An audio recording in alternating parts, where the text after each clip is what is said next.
Hey everybody, today we are debating whether or not the Quran has scientific errors, and we're starting right now.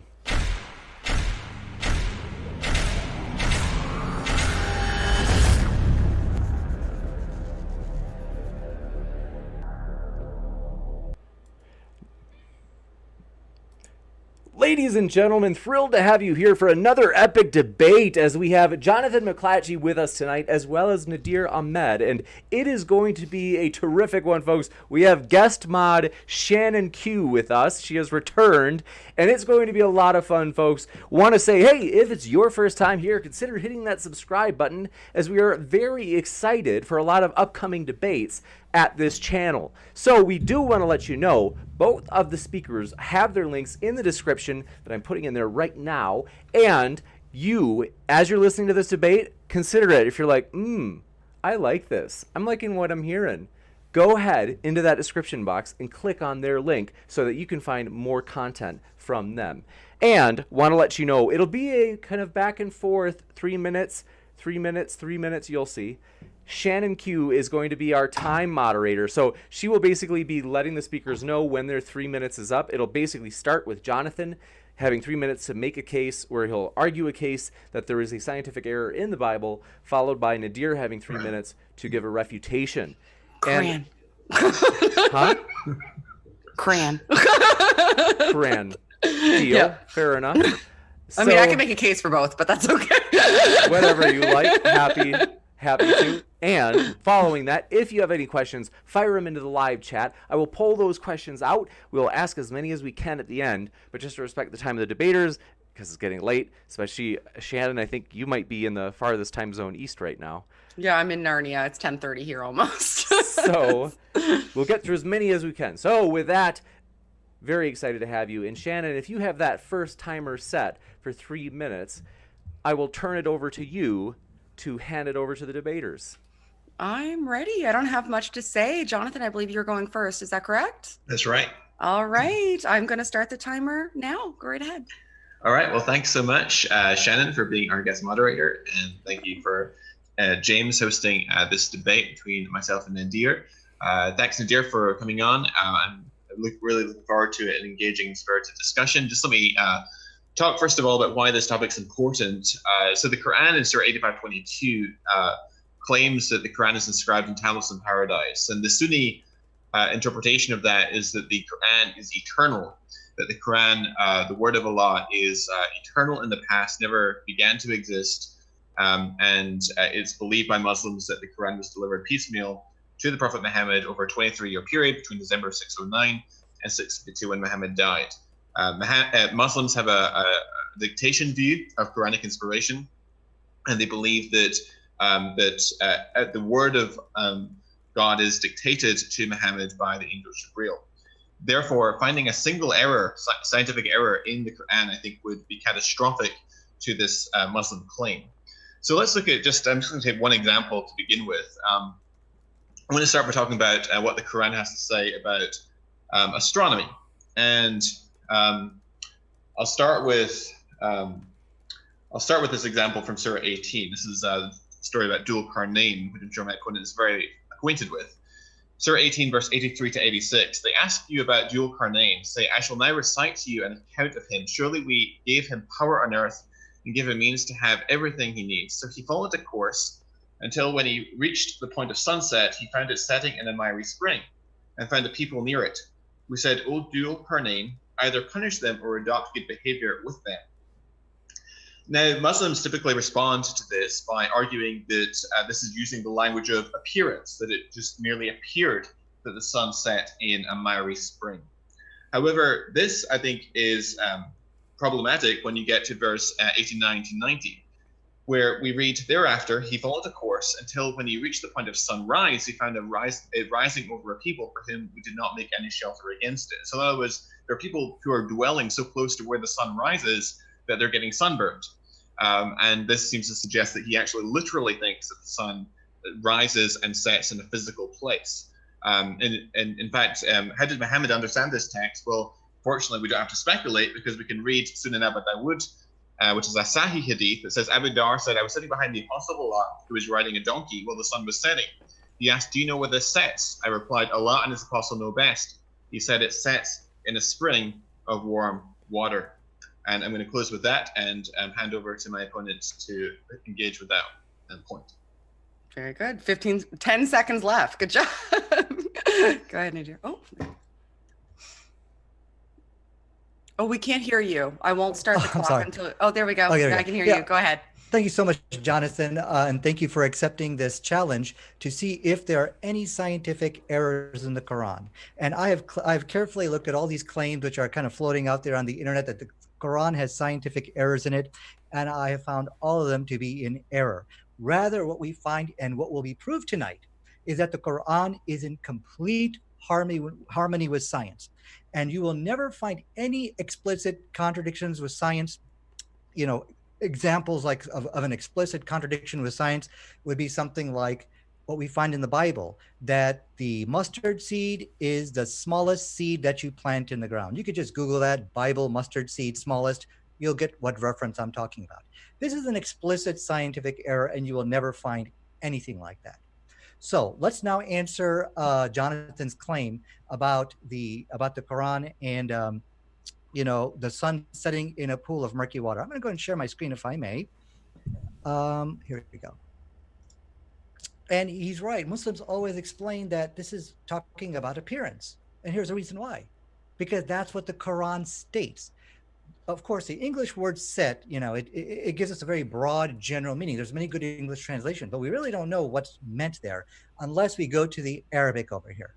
So if I would agree with, first of all, I would agree with Jonathan. If the Quran said that the sun goes into a pool of murky water, then this is a contradiction with science, and we can't make that claim. But that's not what the Quran says. The Quran says that it taghrib into a pool of murky water. Now, what does this word mean? Well, I can tell you what it doesn't mean. It doesn't mean go into. It doesn't mean to or enter into or to fall into or anything like that. But taghrib means it disappears into a pool of murky water, referring to visually. And that's absolutely true. Now, the Prophet Muhammad also came back and said, do you know where the sun goes? Physically goes. Oh, now remember what I said. If the Quran or Muhammad ever stated that the sun physically goes into a pool of murky water, well, then that would be a scientific error. But he said nothing like that. He said rather it goes under the throne of God. And this is very important here. Why didn't Muhammad say, oh, it goes into a pool of murky water? So you see, he himself clarified this whole confusion over here. So here it says, tadhebu fi, meaning physically goes into. And this is a very important point here. And Jonathan can confirm this. Whatever Muhammad explained of the Quran, that's it. He gave the perfect explanation. Nobody can come and say, oh, well, no, you didn't understand the Quran. Of course, Muhammad understood the Quran. And notice, he did not say it physically goes into a pool of murky water. I think that's my time. Pretty much spot on. You were at 1 second. So just to let everybody know, we're going to do this back and forth for about 40 minutes. So this is one of about 13 3-minute sections going back and forth that I'm keeping track of. So John, I'll let you start your 3 minutes whenever you're ready. Oh, I think you're still on mute, John. Oh, Jonathan. No. Sorry, I'm not. Okay. Sorry about that. Whenever you're ready, go ahead. I'll start the timer when you start talking. All right. Thank you. So when Nadir comes back to give his next 3-minute statement, I would like him to interact with the point I brought up in relation to verses 89 and 90 of Surah 18, where it says, thereafter, Dhul-Qarnayn followed a course until when he reached the point of sunrise, he found it rising over a people for whom we did not make any shelter against it. In other words, the people who are living near the place of sunrise are getting sunburnt because they're so close to the sun. There's no shelter against it. Against its heat. And so that seems to suggest that it's talking about a physical locality where Muhammad believes the sun rises and sets. And furthermore,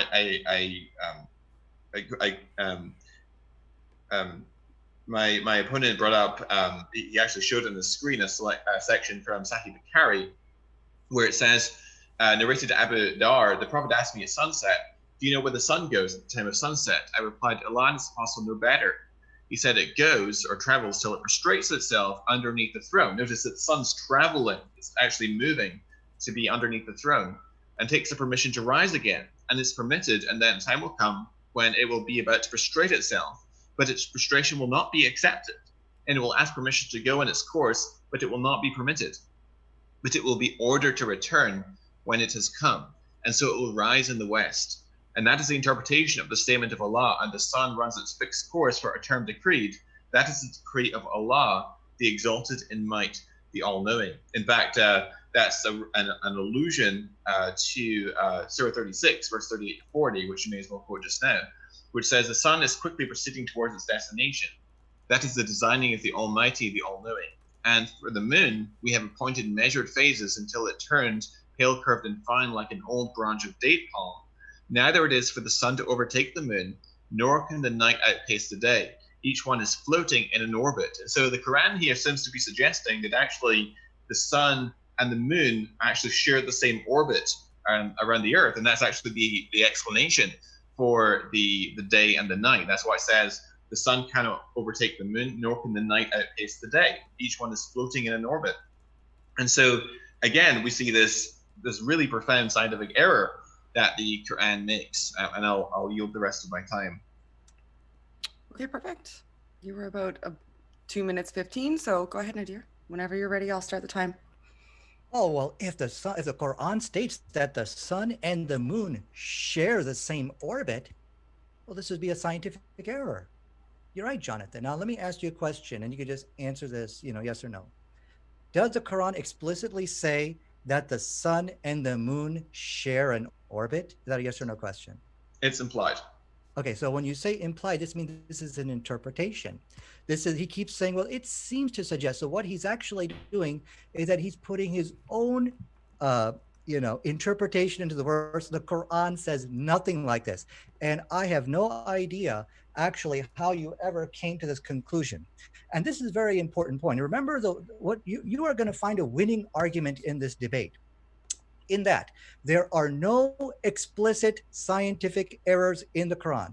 So Jonathan did confirm for us that it does not explicitly say that the sun and the moon share an orbit. That's not in the Quran. This was his implied interpretation. And that's exactly my point. You will never find the scientific errors like you find in the Bible. For example, an explicit scientific error. The mustard seed is the smallest of all seeds. That's actually in the Bible. That's an explicit scientific error. So I have never seen any evidence to show that somehow the Quran is the real interpretation, as Jonathan is saying, is that they share the same orbit. There's nothing like that in the Quran like that. And then he seemed to have had a problem with the Quran says protection against the sun. People there are seeking protection against the sun. So another interpretation was that the sun was so close to them that it was burning them or something like that. Is that correct? That the nearness of the earth and the sun. Is that what you're understanding, Jonathan? Right. Okay. Does the Quran say that the sun got so near to the earth that it was burning them? Does the Quran explicitly say that? And if so, what verse? It's implied. Finish your time and then I'll come back to well, no, Jonathan, please answer my questions. Okay. So neither does the Quran say that the sun and the moon share the same orbit, and neither does it say that the sun got so close.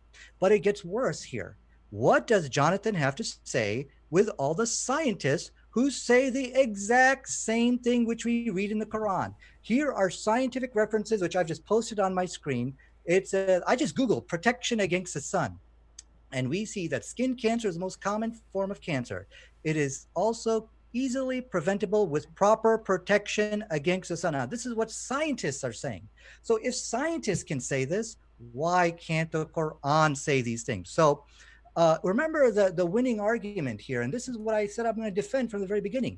There are no explicit scientific errors in the Quran. Everything is their own interpretation that they're twisting into the text. Go ahead, Jonathan. Okay, you were pretty much right on time. So I'm just going to say, I noticed that you did ask him a couple of questions in there. That is going to be a component of your time, and I understand the inclination to desire that, but the agreed upon format ahead of time was 3 minutes and 3 minutes presenting counter arguments, and there's going to be lots of time for you guys to engage each other directly once that's complete.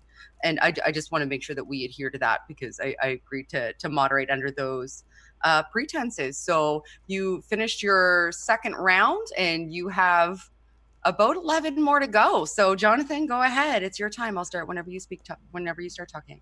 Absolutely. Well, thank you. I'd like to remind my opponent this evening that we're not discussing the Bible. We agreed to talk about the Quranic text. I'll be happy to talk about the Bible on a future occasion.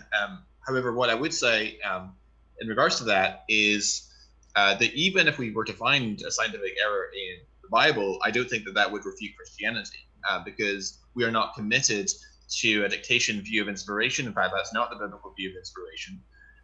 We don't believe that the Bible is eternal, that that God dictates the Bible. That's just not what we believe. Muslims, on the other hand, are committed to inerrancy, and they're committed to the Quran being eternal, that it's completely perfect. And so it's a fundamental problem if we find scientific errors in the Quran, but not a huge problem if we find scientific problems with the Bible. So that's what I'd say to that. On Surah 18, he mentioned that it doesn't explicitly say that that the reason people were getting sunburned was because they were so close to the sun. He mentioned that, yes, the radiation from the sun can cause skin cancer and so forth. But when we actually read the text, it says, thereafter he followed a course until when he reached the point of sunrise, he found it rising over a people for whom we did not make any shelter against it. So it seems to be suggesting here that the reason the people are getting sunburned is because the sun is rising over them, and so they're in close proximity to the sun, and so that's the reason. And in fact, I said we actually have interpretation in the Hadith literature that it gives us a window of insight into what the early Muslims understood by those Quranic verses. And Abu Dar, I was sitting behind the Apostle of Allah, who was riding a donkey while the sun was setting. He asked, "Do you know where the sun sets?" I replied, "Allah and His Apostle know best." He said, "It sets in a spring of warm water."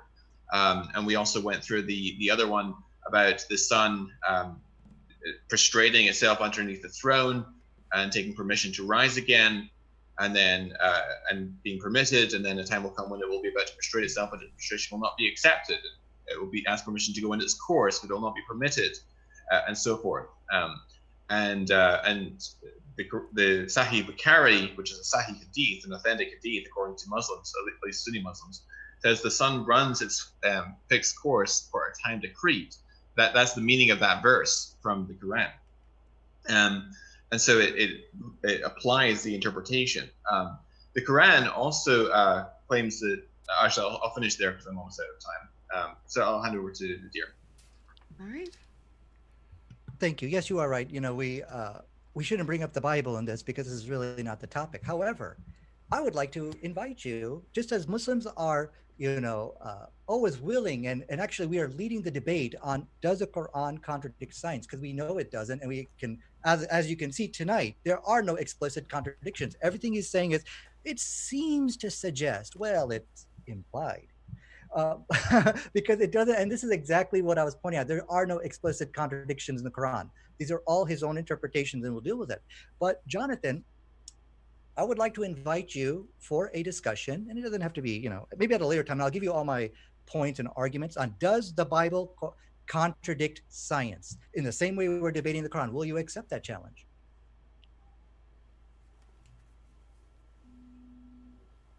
Jonathan? It's your time. Will you accept that challenge? It's your time to make your statement. That was but as me and James, we all talked that there will be some interaction. Remember, we just discussed that between. Would you like to accept that challenge? We can have the interaction when we get to the Q&A part. That was the agreement. Okay, you don't want to answer that? Okay, that's fine.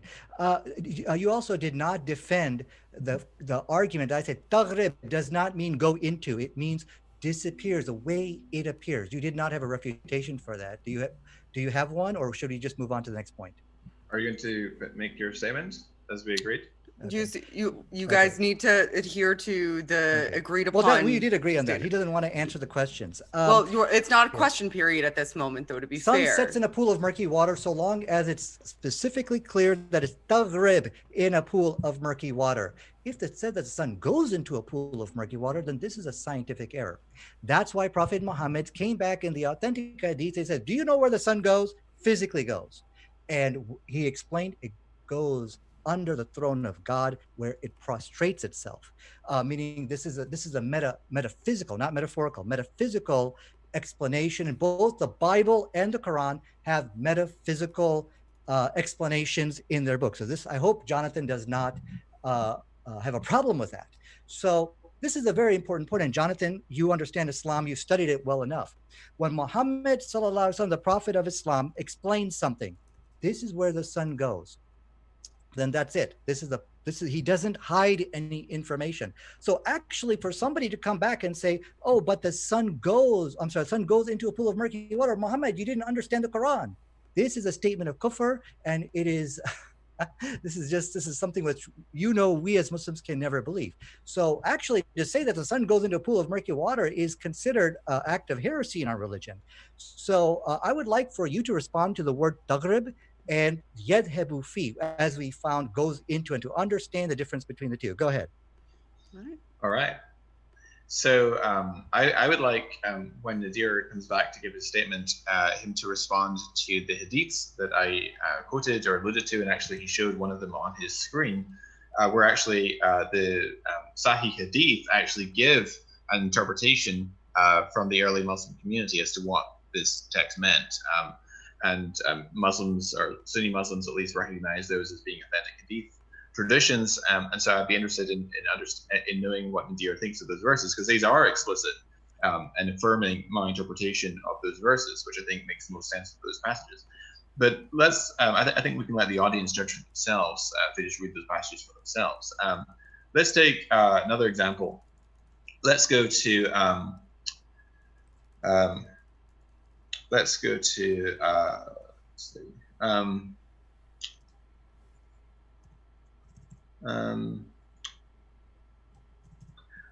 let's go to what the Quran has to say about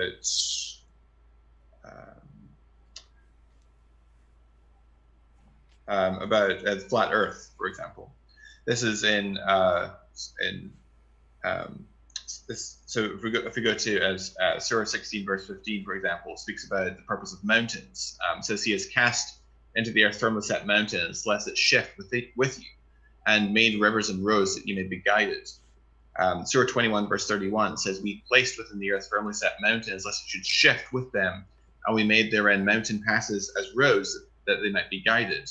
Surah 31 verse 10, he created the heavens without pillars that you see, and has cast into the earth firmly set mountains, lest it should shift with you, and disperse therein from every creature.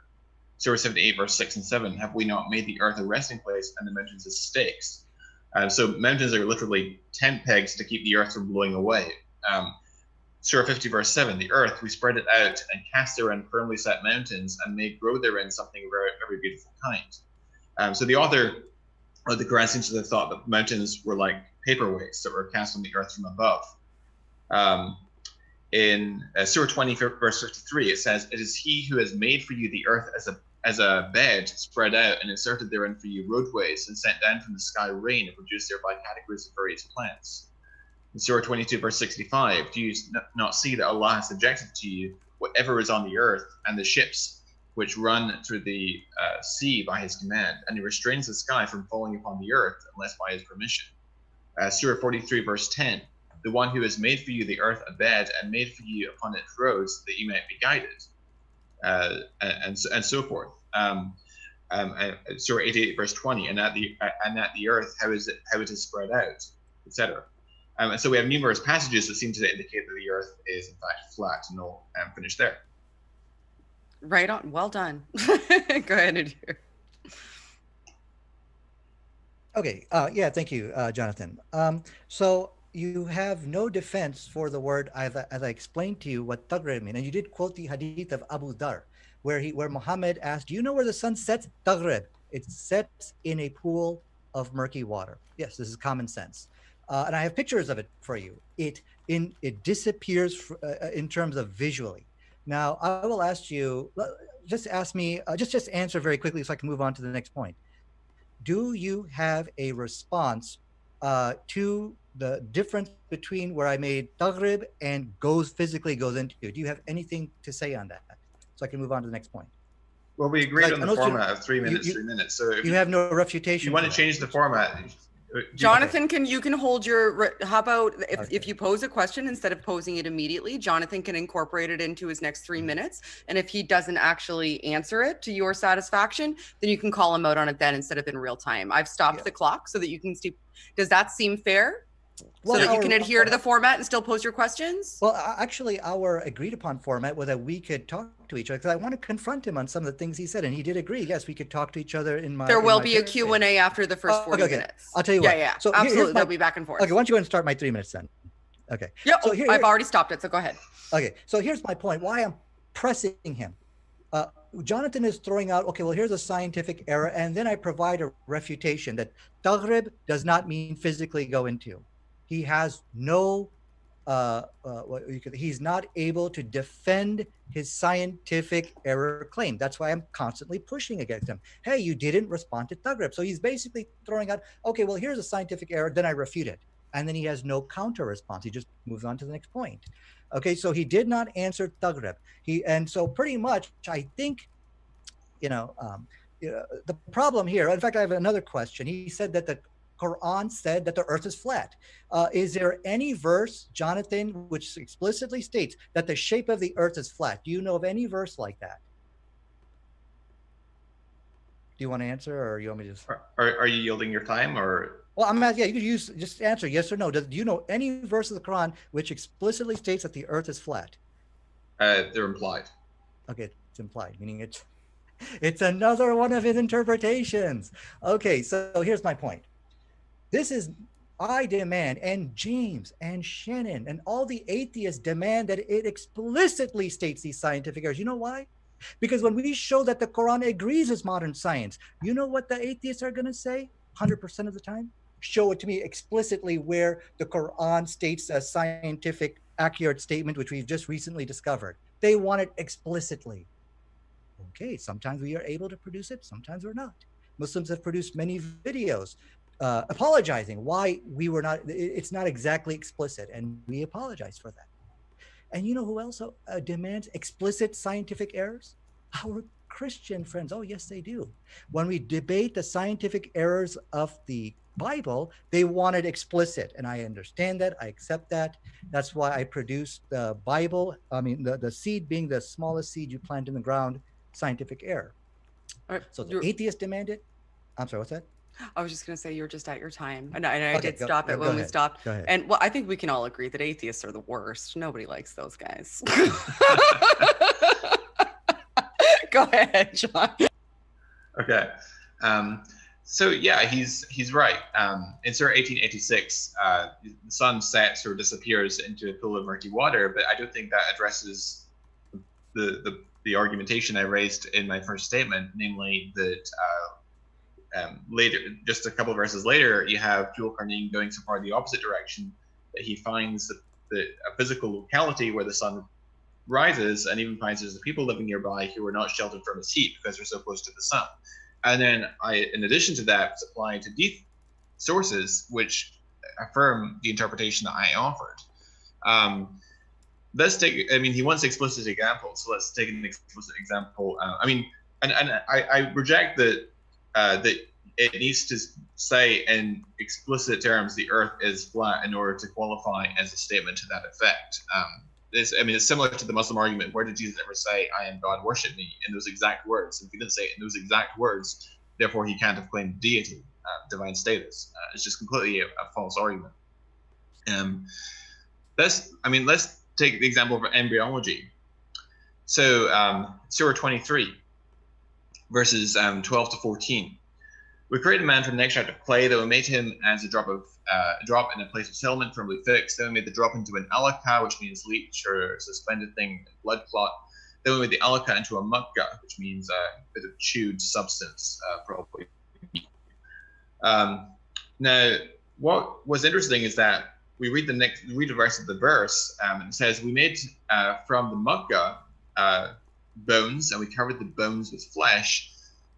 And then we developed him into another creation. So blessed is Allah, the best of creators."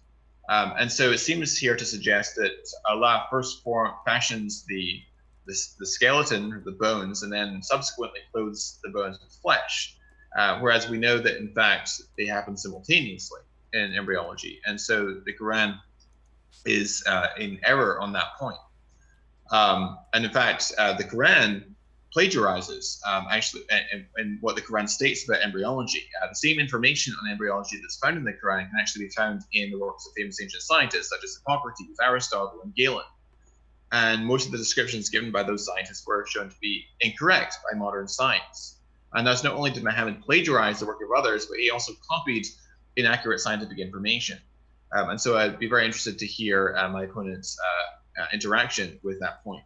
I'll finish there.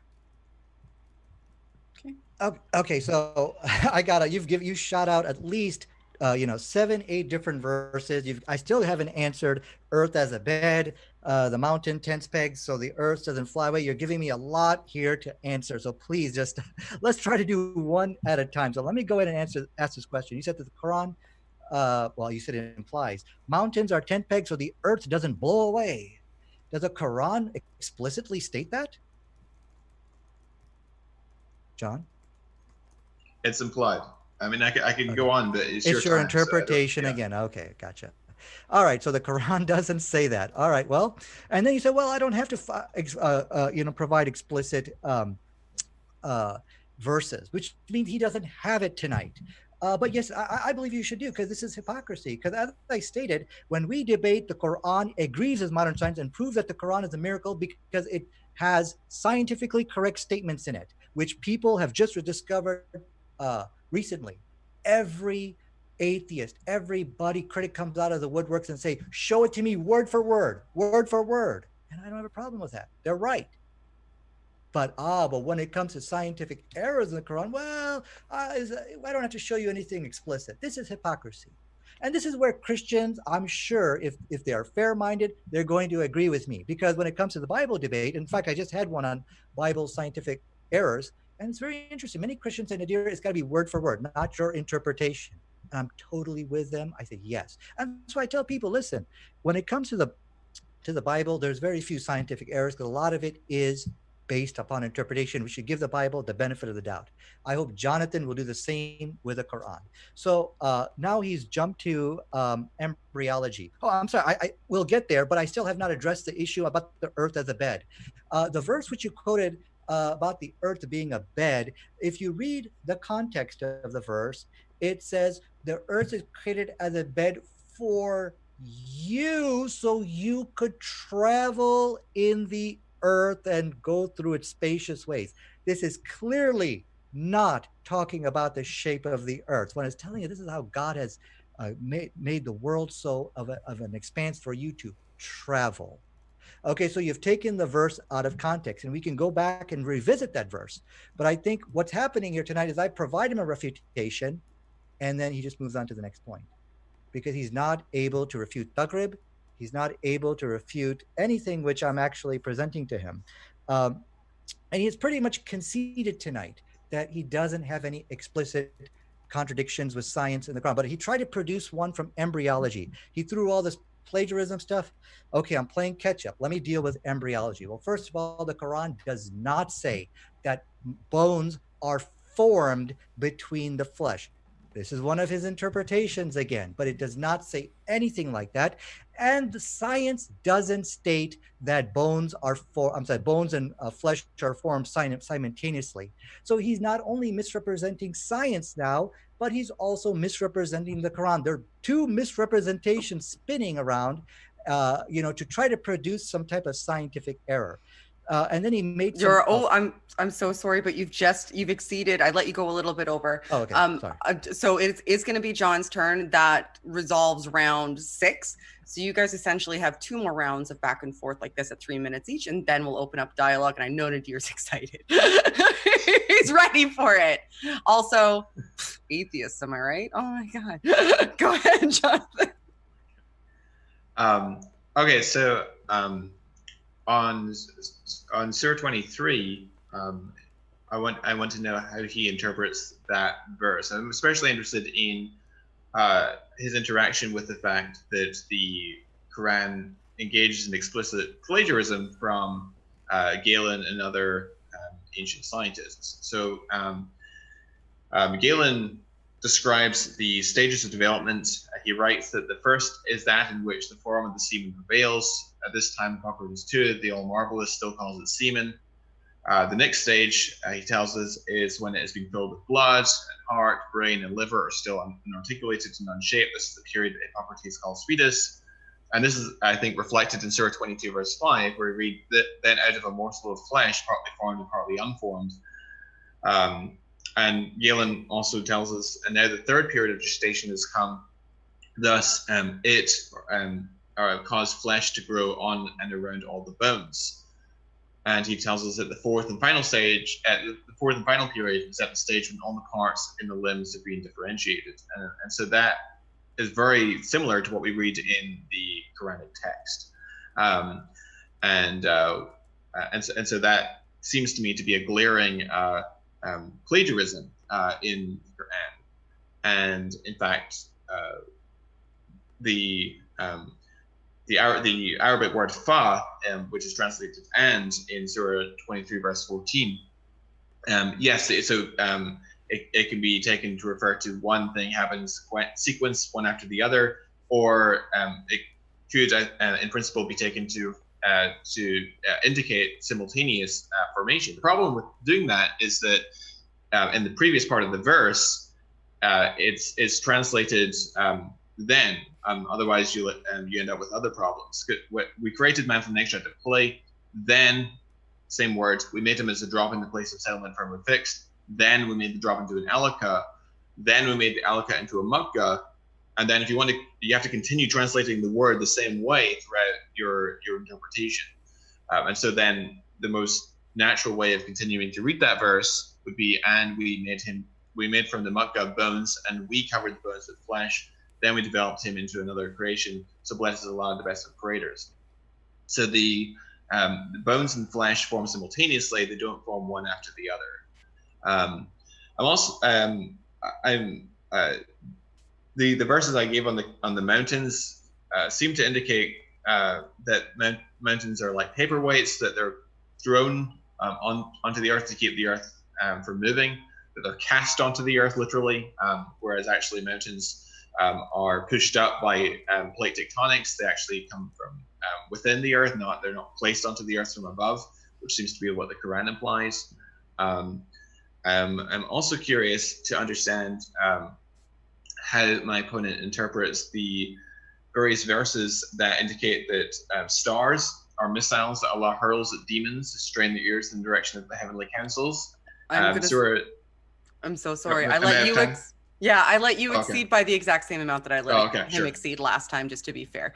So please, this will be your last back and forth, just to let you guys know after this round, and then we're going to be going into actually no, it'll be Nadir's turn, and then after this you'll have one more back and forth. Nadir, you'll have the last word before we go into the Q&A. So please go ahead. I'll start your 3 minutes as soon as you start speaking. Okay, so the Quran states that we covered the bones with flesh, and so I think Jonathan was saying that basically the Quran is claiming that bones were created first, then the flesh. Jonathan, is there any explicit verse you can share with us stating that bones were created first? It's your time, so make your point, okay. and then I'll. This might be another one of the interpretations, because there is no such thing. Bones are created first. It just says we covered the bones with flesh. And also, and this is kind of irrelevant, but you're also misunderstanding science. Bones are actually created first. I mean, the Quran doesn't say that, but I just want to educate everybody. Bones actually are created around the 7th week of inside the embryo. As you can see, my references over here. Let me put this over here. And then when you get to the flesh, I'm just using muscle as flesh. I'm just kind of, maybe that's what's meant over here, that's about 13 weeks. Okay. So I think there is a myth going on. I think it was created by this guy named P.Z. Meyer, who's one of these, atheist apologists who masquerades as some kind of embryologist. But he basically created this myth that, bones and flesh are created together. Therefore, it's some kind of scientific error or something like that. So you could see my references over here. There's this is so, but anyways, like I said, the Quran doesn't even say that, so it doesn't. There's no need to even go there. So let's. So now let me chase after. You've thrown a lot of points at me, and I apologize if I'm not addressing all of them, but please try to bring up one point at a time. So I think the latest one you tried to say was the whole thing about plagiarism, and I didn't get that. Just give me one statement from Galen and how that matches up with the Quran. Just give me one, because I didn't understand. Yeah, I'll go over that in my time. Okay, because I'm sorry, I just didn't understand what you were saying over there. And what's really disturbing about all this is you're here as a Christian trying to challenge the Quran, if it has scientific errors, and we love it. Thank you so much. This is an excellent opportunity to prove that the Quran is in perfect harmony with science. But I really wish that you, as Jonathan, and when we get to the Q&A time, we'll talk more about this, will also accept the challenge as does the Bible contradict science. Because what my experience is, people like David Wood, Christian Prince, Sam Shimon, they all run away from this challenge, but not us. We'd love to debate this thing. And let me see if I address your other You have about 8 points here. seconds. 8 seconds. Yeah. You still haven't addressed the whole issue of Taghrib, because unless you understand what this means, then the whole issue of sun setting in a pool of murky water is mute. And so you're not able to address the refutations here. Go ahead. All right, this is your last back and forth, and then you guys can have at it. All right, whenever you're ready, Jonathan. All right, so as for the plagiarism in the Quran, I gave examples earlier. We read, so the first is that in which the form of the semen prevails. At this time, Hippocrates to the Omar still calls it semen. And slow, then slow. Okay, a little bit slow. So the next stage is when it's been filled with blood and heart, brain, and liver are still unarticulated in the shape. This is the period that Hippocrates calls fetus. This is reflected in Surah 22:5, where we read that out of a morsel of flesh, partly formed and partly unformed. And then Galen continues, and now the third period of gestation has come, thus that it caused flesh to grow on and around all the bones. And so he believed that bones were formed first and then flesh grew afterwards. Whereas in fact you're wrong, bones and flesh form simultaneously during embryonic development, and so forth. So that's what I'd say on the plagiarism issue. I'm really curious to know what you think of the stars as missiles that Allah uses to hurl at demons to strain the ears in the direction of the heavenly councils. In Surah 67 verse 5, we have decorated the nearest sky with lamps and have made them devices to stone the devils, and we have prepared for them the punishment of hell. Surah 72 verses 8 and 9, we have sought to reach the heaven, but we found it filled with stern guards and flames, and that we used to sit at places therein to listen. But if one will try to listen now, you will find a flame in ambush for him. Surah 37 verse 6 through 10, verily, we have decorated the nearest sky with an adornment, the stars, and have made them a security against every rebellious devil. They cannot listen to the upper realm and are hit from every side to be driven off, and for them there is a lasting punishment. However, if one snatches a little bit, he is pursued by a bright flame. And how is this interpreted by Hadith? Well, Sahih al-Bukhari says about the stars, Abu Qatada mentioning Allah's statement, and we have adorned the nearest heaven with lamps, 67 verse 5. And said the creation of these stars is for three purposes, i.e. as decorations on the skies, missiles to hit the devils, and as signs to guide travelers. So if anyone tries to find a different interpretation, he is mistaken and just wastes his efforts and troubles himself with what is beyond his limited knowledge. And so there again, the Hadith is very helpful in giving us the proper interpretation of those passages. And I'll yield the rest of my time. All right. I'm not even going to bother starting the timer for Nadir because I have a feeling you're just going to fly right into the Q&A portion with your time. So enjoy, guys. Have fun. I'll stop you if you don't misbehave, though, because I'll lay the hammer down. But be respectful and have fun. Go ahead. Go ahead. Okay, so should I, let me see if I can respond to that real quick. Well, first of all, in fact, I'm going to share my desktop just so you can see the verse here. Um, you keep saying that stars are used as missiles. Mhm. Okay, so if you actually look at the verse over here, it's the word which it says about using as missile, it says lamps. And it says, thus we have used lamps, to shoot to basically to shoot at use as missiles for the devils. Okay, so what will science say about this? I mean, you could probably give me your interpretation, but what would science say about this? Well, first of all, science will say nothing about this because this deals with gods, goddesses, heaven, hell. They absolutely won't even look at this. So this can never contradict science, since they're not going to look at it, because it affirms the divine. It affirms things like devils and things like that. That's the first point. So the whole point, so the whole argument, I think, it's kind of defeated right here. But it doesn't say stars. So let me correct you also on that as well. It says lamps. Okay. And so now, from a scientific point of view, if they ever were to look at this, they're going to say, okay, it says the Quran says lamps over here. That has to represent something. And they're going to look for some kind of metaphorical meaning. They're going to try to look to see what lamps could represent. So this could never contradict science. And that's what we are here to discuss. And so now you discussed an issue of plagiarism, but you say the Quran reflects it. Well, you said that, we've already talked about the bones being created first. The Quran doesn't say this. Science doesn't say this, that they both formed simultaneously. So it's a moot point. So the whole issue of plagiarism, it's an interesting topic, but I feel it's a little bit off topic here. We want to know tonight, is there any explicit verses in the Quran which contradict science? So I don't know how many more minutes I have, I guess, before we get into the QA. But what we're seeing here, and so you tried to say, your explanation about how the Quran is plagiarizing Galen, that doesn't make any sense.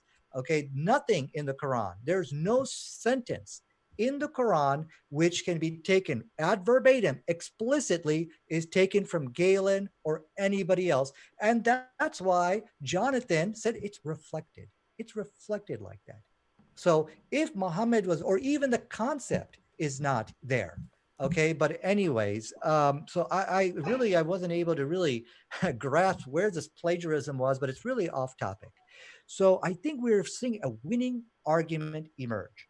There are no explicit verses in the Quran which contradict science. Everything, all this list of scientific errors in the Quran, this is all their own interpretation that they're forcing the text to read. And it's hypocrisy. Because I tell you what, when we debate Quran and science, how it agrees with science, they're all going to switch gears and say, show it explicitly, word for word, where the Quran is predicting science. I want it word for word. And I'm like, okay, all right, no problem. And the Christians ask the same thing. But, and I think so, really, I'm pretty much done here. I don't think there's really any point to go forward. If you give another example of scientific error, it's going to be one of his interpretations again. He's going to say, oh, well, no, the Quran doesn't really say that. It's just implied. It's reflected. It seems like it. Well, you're definitely in the Q&A portion now. So if you have questions, now's the time. So here's my question. Okay, unless you really are done. Okay, so Jonathan, let me ask you a question. Why don't you want to debate the Bible and science? Does it have scientific errors? Well, this particular debate that you proposed later. is on the Quran. Yeah, no, not right now. I'm talking about later. Right. When did I say I didn't want to debate it? Can we do it? I just think it's an important topic, because even discovering scientific errors in the Bible wouldn't significantly reduce my confidence in the truth of Christianity. But it might cause me to revise my view of inerrancy or inspiration or something like that. So I don't really see it as an important enough topic to do debates on. One of the amazing miracles of the Quran is that not only does it have no explicit scientific errors in it, but it corrects the scientific errors in the Bible. And this is amazing. And you've seen my debate with Jay Smith, in which I demonstrated that. And I think that's one of the reasons why you're backing away from this. But that's okay. Jonathan, it is an important debate, as many would like to hear that. I'm going to ask you one last time. Will you open up the Bible for a debate on scientific errors, just like we did with the Quran? To be honest, I don't think it's an important enough topic. because I don't think it's a high stakes issue when it comes to the Bible, whereas it is a very high stakes issue with regards to the Quran. Yeah. Well, there are many scientific errors in the Bible, and they're indefensible, as you saw in my debate with Jay Smith. And I think that's a reason why, quite frankly, and I don't mean any offense here, you're running away from that topic. And not just you, but other Christians like Christian Prince, David Wood, and Sam Shimon, they all know that there's scientific errors in the Bible. But, for us, it's important because the Quran corrects that. Now, if you like a demonstration, I can demonstrate that for you. So do you have any questions for me? Absolutely. So let's talk about Sahih al-Bukhari, volume 4, chapter 3, number 421, which provides an interpretation of the verses I talked about in relation to the stars serving as missiles that Allah hurls at demons.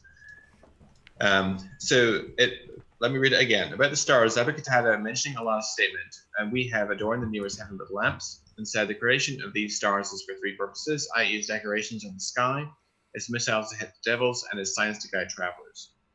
So if anybody tries to find a different interpretation, he is mistaken and just wastes his efforts and troubles himself with what is beyond his limited knowledge. Does that text not interpret that verse of the Quran to indicate that the purpose of stars is as missiles to hit devils?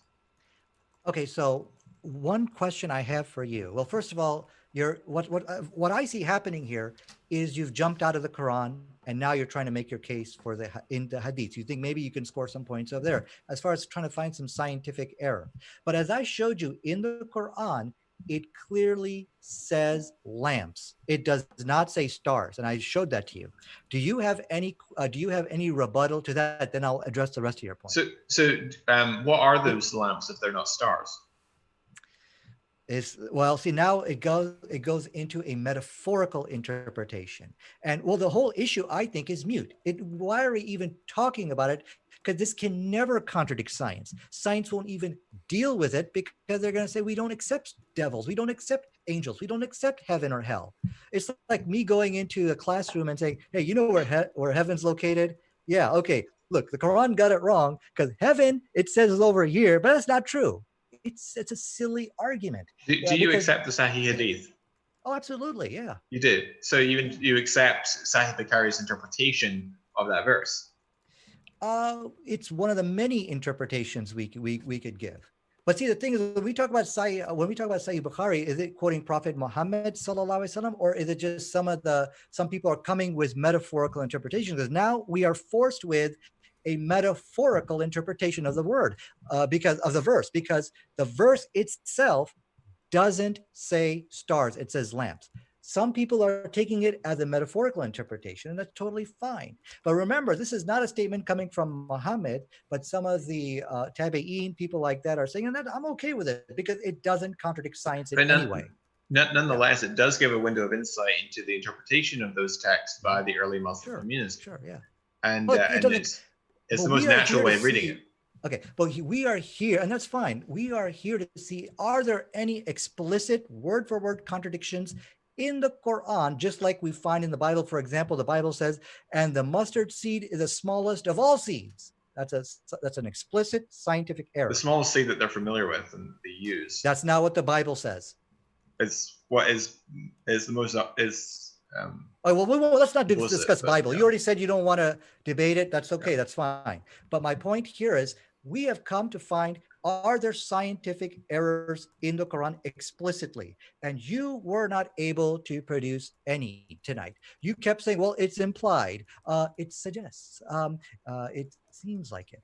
That's not, so I think the debate is really over. Why are we even going any further? If you don't have an explicit verse, let's end it here. John Jones is fighting tonight. I want to go out and check it out, that fight. And are you in UK? No, I'm in the US. Oh, okay. So if you got nothing as far as an explicit contradiction with science, let's just call it a day. From the Quran. Well, I just gave you one. I've given you several. That was in Hadith. That was not in the Quran. And that doesn't contradict science. So let me ask you, what do you think these lamps are? Well, we are forced to give it a metaphorical interpretation. And metaphor for what? for lamps. It's referring to something. Lamps are a metaphor for lamps? No, I'm saying that the word inside the Quran, lamps, is metaphorical to represent something. But the problem here is, this is what I'm objecting to here. You are supposed to produce a scientific error. But it says in Surah, listen, John, wait a second. It says in Surah 37, verily we have decorated the nearest sky with an adornment, the stars. Okay. So even if you translate that lamps, they're still decorating the sky. And so Well, what do those are you two believe different is verses. decorating Okay, the sky? Which verse are you talking about? This is in Surah 37, Surah 37, what verse? verse 6. Verse 6 Chapter? through 10. Okay, so let's pull it up. Quran 37, verse 6. Mm-hmm. Is that what you said? Yep. Okay, so let me share my desktop. Let's look at it together. Let's see if we can figure this out. Got a little bit of time, so what we'll do is maybe give you guys like a 5-minute warning just to let you know we'll go into the Q&A pretty quick here. Mm-hmm. Okay, so so I got the verse over here. It says, indeed, we have adorned the nearest heaven with an adornment of stars. So this is now a completely different word called waqib, which can be referred to as stars. But the word inside the words which you quoted as far as missiles, that's masabih. So this is a complete different word here. So what's your issue with here? What's the problem here? So do you believe that those lamps are stars or not? Maybe. And if they're not stars, what are they adorning? Okay, the word here is kawaqib. The word inside the words about the missiles, that is masabih, which means lamps. These are two different words. So I guess my question, I'm not understanding you. It seems like you're trying to create a controversy out of nothing here. So what's the problem with this verse here? You said that the stars are actually lamps and lamps is metaphorical. No, but it says I'm not saying anything. This is your opportunity to produce scientific. Verily, John, let me listen. Yeah, okay. It says, verily, we have decorated the nearest sky with an adornment, the stars, and have made them a security against every rebellious devil. Mm-hmm. So what is decorating the sky? Okay. So indeed, we have adorned the nearest heaven with an adornment of stars, kawakib. Okay. The verse which you quoted about missiles, that's masabih. This is talking about lamps. Okay. So, but what you are saying is that masabih is kawakib. Is that what you're saying? I'm saying that the stars are decorating the sky, which implies that they are literal stars. What do you understand about that? That's what it says. Verily, we have decorated the nearest sky with an adornment, the stars. Okay. And what else would be decorating the sky except for stars? How does this contradict science? I'm not understanding. Because the stars are then described as missiles that Allah hurls at demons. No, not in the Quran. In the Quran, stars are not described as missiles. Okay, those are masabih. And even if it does not contradict science. I've already explained the third time, science won't even deal with a verse because they say this is affirming devils, heaven, hell, angels. So they're never going to even look at it. Okay. They're never even going to deal with it. Here's what science, I've seen a scientist actually do this. When they saw the word masabih, what they interpreted as meteors. They said, these are the meteors. Okay, and I'm fine with that. That's fine. So this is a word open for interpretation. Now, here's what I'm seeing here. And this is what people are trying to do. They're trying to find verses which are open for interpretation so they can have some wiggle room to create a controversy. But all of this monkey play is being performed because they cannot find an explicit statement in the Quran which contradicts science. So they go to vague and ambiguous verses and try to create a controversy out of there. So I think we're done, dude. Let's just call it a This day. is probably a good time to actually go into the Q&A. There's a lot of questions, Yeah. and I'm not sure if we'll ever establish whether or not stars are lamps. Yeah. So we'll just move on. We'll leave that an open question if lamps are stars and stars are lamps, and who's hurling them at who. So the first question is from S.J. Thomason. And did Muhammad know those in the Arctic Circle couldn't follow the Ramadan, fasting sunrise to sunset, because they have 24-hour light summers? Yes, he did. So there's actually a hadith which talks about the Antichrist, that when the Antichrist comes, it said a day will be like I forgot how long it's going to be, a very long day. So they asked, how are we going to pray? How are we going to do these things? Which is what he's referring to, fasting. He says, make an estimate of time. Let me see if I can if I can produce that for you, that actual hadith which I'm talking about here. Yeah, okay. Let me share my desktop just so I can get it in front of you. And I've got the references here. Also, a quick reminder as he pulls that up, folks, want to let you know all of the super chats from tonight's debate, this one that we're in right now. Actually, your super chats, we want to say thank you. They will be going to victims of sexual assault. If you hadn't heard that, I think we announced it at the start of the debate. Just want to let you know. So let her rip. This is one time where I'm like, I'll push you. I'll say, hey, consider making a super chat. That's for a good cause, 100%. Okay, thanks, Nadir, for your patience. Floor is yours. Okay, no problem. So it's basically talking about, this is the time when the Antichrist comes. It says a day's prayer, is going to like equal, it's like one day is going to equal 1 year. So he said, you must make an estimate of time so that you can do your prayer. So this is my reference right over here, and you can pull that up. Go ahead. Okay. What's the next question? Most of these are for you. So okay. SJ again, Nadir. Who is the Mahdi, and how does he relate to the book of Revelation and the Antichrist? Well, it's a good question, but I think it's off topic as far as science is concerned. Okay, I can get, there's more. We can keep going, and more from SJ too, so she'll get her fair shake. Again from SJ, was Jesus crucified? If not, who was? Well, that's off topic. We should stick to science. I'm just reading the questions that were given to me. I'm sorry if you feel that way, but all right, SJ again. Which person's life should be revered, Jesus or Muhammad's? Well, you know what? A lot of people ask me this question. Why? What makes Islam true? There's so many religions out there. Well, I believe if we look at science, it points to one religion. Science has a deep implication in Islam because look how it has impacted our life. I'm going to just give you an example. Let's just take alcohol, for example. Today, we find out from science that drinking alcohol, even a moderate amount, for pregnant women is disastrous. For 5-year-old kids, you don't feed them beer.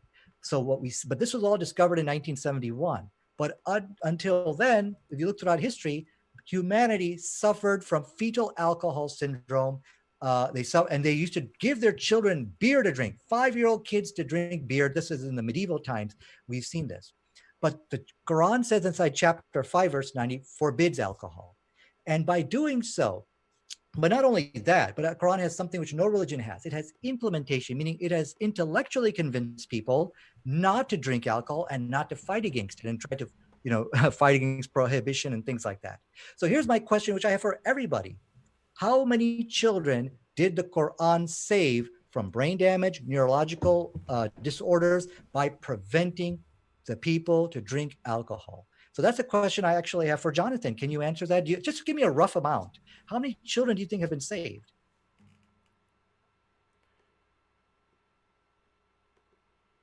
That's not an argument that's not relevant to the topic. No, this is science. I mean, this is a huge impact which the science of the Quran have on our lives. This is very relevant. Well, I mean, if we want to talk about what Muhammad had to say about personal hygiene. No, that's a different topic, dude. We're talking about alcohol. Okay. Yeah. But I mean, you have to take what the Quran says and what the Hadith says in its totality, not simply cherry picking verses. How many children did the Quran save? So Sahih Bukhari Sahih Bukhari 537 says, narrated to Abu Hurairah, the Prophet said, if a housefly falls in the drink of any one of you, dip it in the drink. For one of its wings is a disease and the other has a cure for the disease. And Sunan Abu Dawood, 67, says, I heard that the people asked the Prophet of Allah, peace be upon him, water is brought for you from the well of Buddha.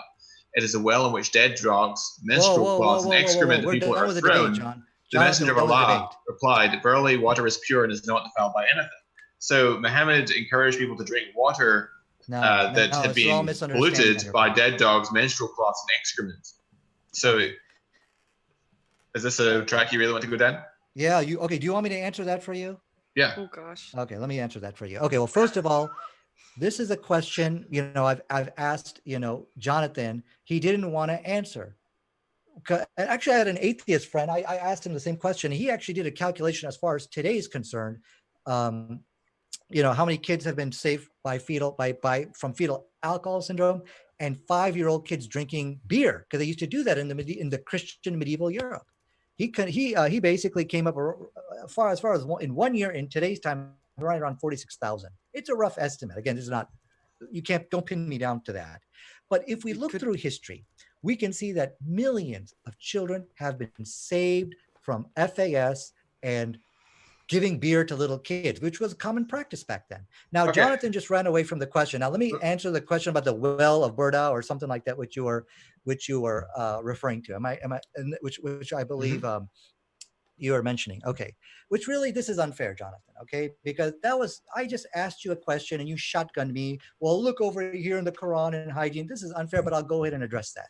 Okay, so if you turn on the TV, you will find many people drinking from water even more filthier than that. Okay, in fact, let me go ahead and share my desktop. You'll find people who are, people like survivalists, people who basically, try to show you how to survive in the desert.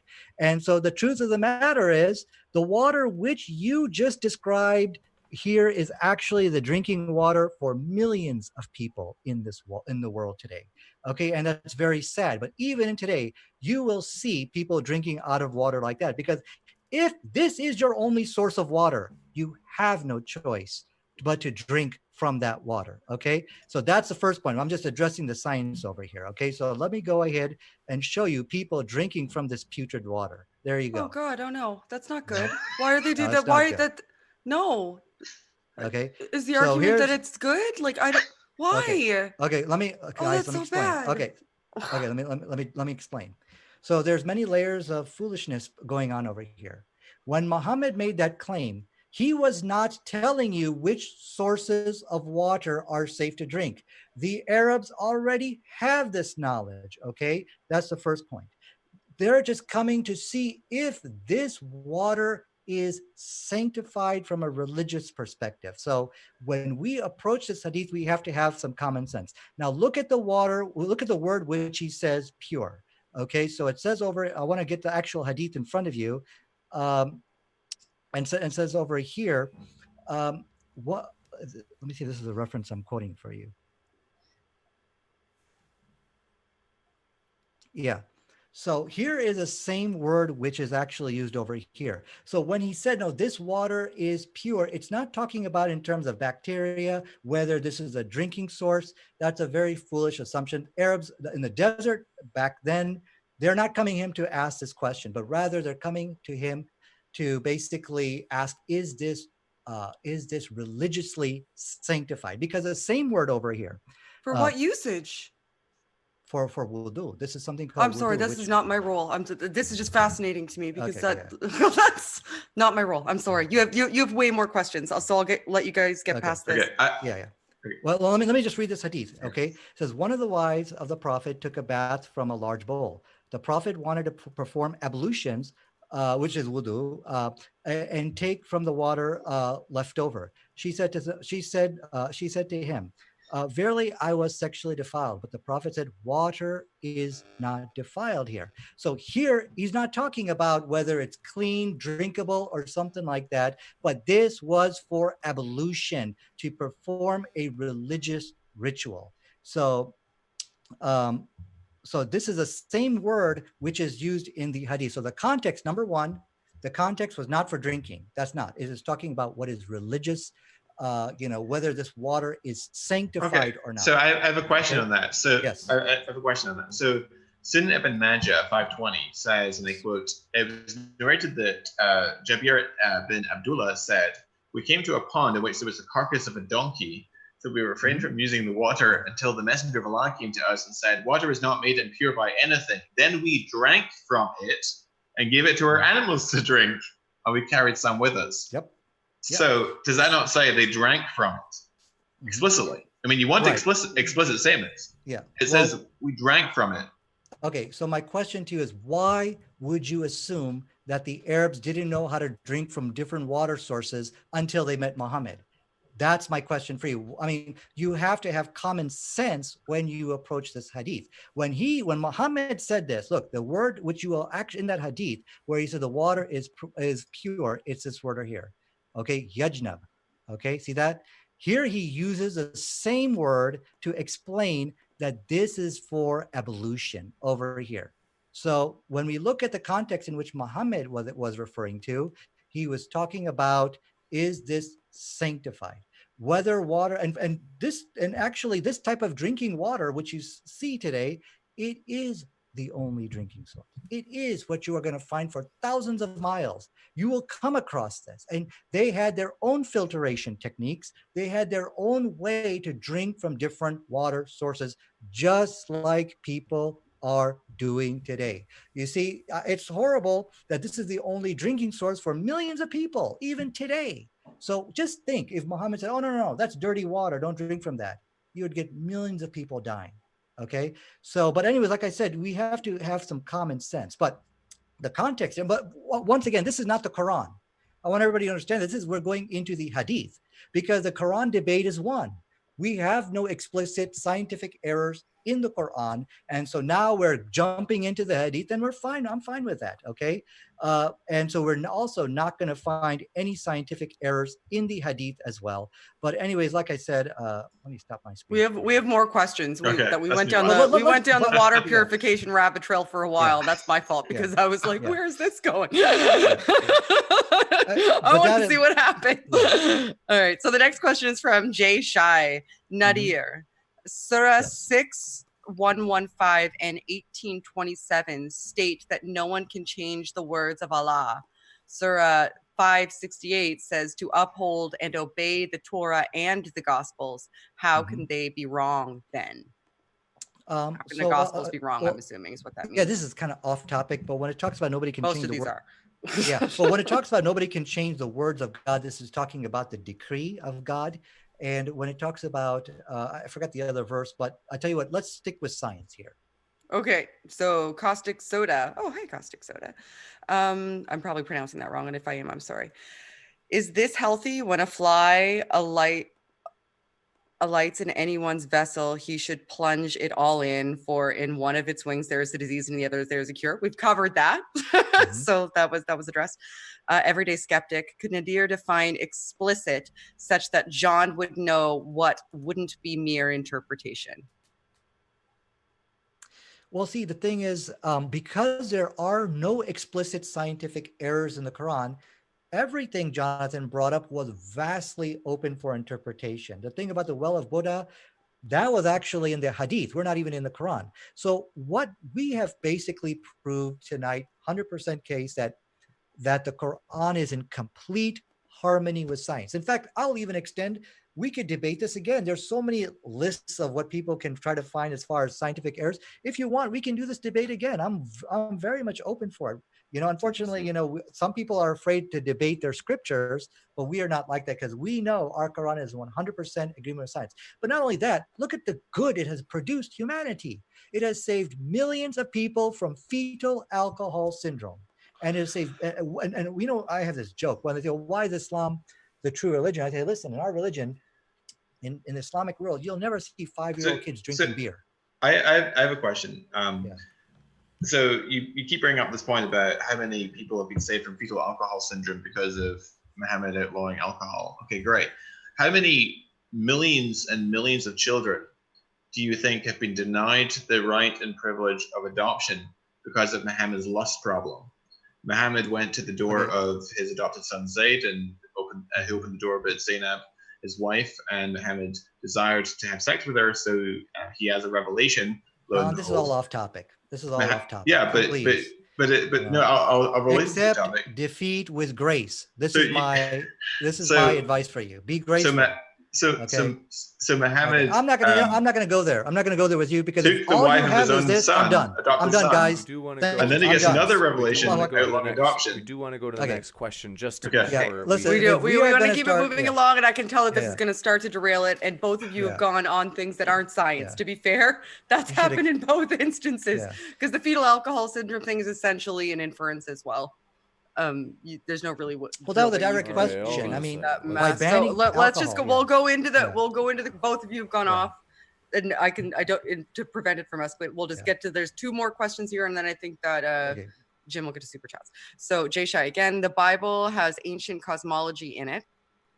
It is not scientifically accurate. They believe water surrounding a solid sky and pillars holding Earth up out of water. John Walton goes through all of this. That seems more of a statement than a question. So I guess I just read it. And Slam RN question: does Nadir read Arabic? Yes, I do. So I'm not an That's natural. the last one. Yeah, I'm not a native Arabic speaker. Originally, I'm from Pakistan, but I picked it up as a second language. I'm kind of at an intermediate level.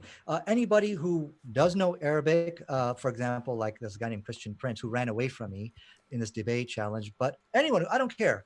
Please come forward. We'd love to talk to you about the Quran and science. That's the last question, or? That was the last question I have. Jim may have more Okay, super chats. great. We do have just a few more. These are quick ones. Yeah. So thanks so much, Stripper Liquor, as they go by, who said, do science errors negate any metaphysical values? I'm not sure what that means. Is that for me or for Nadir? I think maybe they mean by values metaphysical truths in this case. So like do science errors, yeah, I suppose it could be answered by both of you, whether or not science errors negate metaphysical truths about a position. Well, it depends on the view one takes of inspiration. The biblical view of inspiration is different from the Quranic view. Muslims believe that the Quran is dictated to Muhammad and the Quran is eternal. And so finding scientific blunders or historical mistakes or anachronisms in the Quran, I think, shatters the Islamic worldview.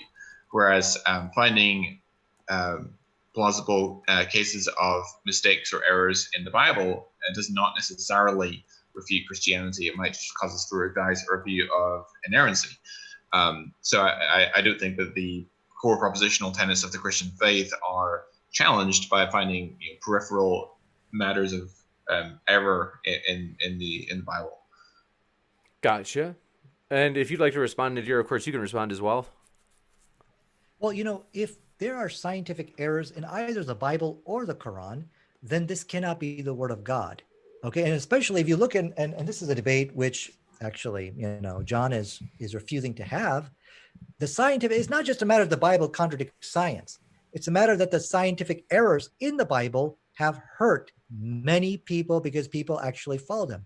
But what's the miracle of the Quran is, number one, as we have seen tonight, there are no explicit scientific errors in the Quran, but it corrects the scientific errors of the Bible. And this is something absolutely amazing. And I hope that maybe one day, we could discuss that over here. Now, I've had that discussion with Jay Smith, and what unfortunately, so sadly, what I've found is that Christians are now running away from science. I really believe that this debate on science, it's a debate to end all debates, because science pinpoints one religion to be the truth, and that is the Quran. It's in perfect harmony with science. And not only that, but there are statements in the Quran which agree with modern science, which we've only recently discovered. And the last part, it corrects the scientific error of the Bible. I have a discussion where I go into detail on this topic, you can email me and I'll send it to you, na19711990@gmail.com. And, I would invite, in fact, the Christians are running away, James, Shannon, I challenge you guys to come challenge the Quran. Or is the Quran a scientific miracle? If you like, we could do that debate as well. Okay? Thank you. And next up, we do have a couple more super chats. We might not have time to get to everybody's questions, so forgive me for that, folks. But do want to say thanks so much. Fred Sucks is their real name. So thanks, Fred, who said, Shannon Q is beautiful. Oh, thanks, Fred. You don't suck. I appreciate Well, you. Thanks for making James say that, too. That was fun for me. Let's not go nuts, Fred. All right, thanks for that. Gravity Axe, thanks for your super chat.